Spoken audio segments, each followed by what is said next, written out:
Guys like Blackbeard and Captain Morgan, and yes, the real Captain Morgan was here. And that Navy's pretty good at getting rid of those pirates. Takes them but maybe 2 years at the most. They say they're just like mosquitoes going in for their prey. So they will get nicknamed the Mosquito Fleet for accomplishing their mission.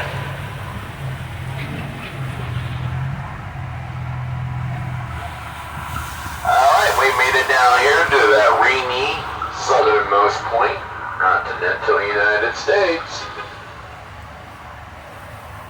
We're going to be 90 miles from Cuba now, closer to Cuba than the U.S. mainland. Closer to Cuba than the nearest Walmart. And the buoy was placed here in 1983 by that city of Key West. Solid concrete. The little yellow house there, that's the old cable house that would take the Western Union would take the cable between here and Havana, Cuba. And the house on the other side of the wall over here, that's the southernmost house. Built there for Thelma Strable. She worked for the Saturday Evening Post. And she'll write that famous novel, Reap the Wild Wind, about the shipwrecking industry here in Key West.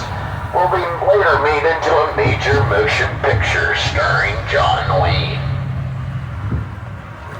And the house on the right now, that is the southernmost house, built in 1896 for federal Judge J. Vining Harris and his wife Florida Curry Harris, and was our very first electrified home here in Key West, electrified by Thomas Edison himself. And the house on the left there, you'll notice the number, it says 1327, yes. It used to be across the street in the parking lot over here, but in the 1800s, the owner didn't like the way the sunlight hit it, so he moved it across the street. Well, it is the only odd number on the even side of the street. And here we have the Key West Butterfly Nature Conservatory. Very cool place to go through. If you walk through there, you're walking among the hundreds of species of butterflies. They're going to be flying all around you. You'll see many exotic birds in there. You'll see turtles in there. And you'll see 2 pink flamingos in there. Red and scarlet. Now, as we go down Upper Duval Street right now, let's talk a little more about that cigar industry, very important here. 1831, Englishman Sir William Wall will start a little factory down there in Mallory Square. And, well, it grows over the years.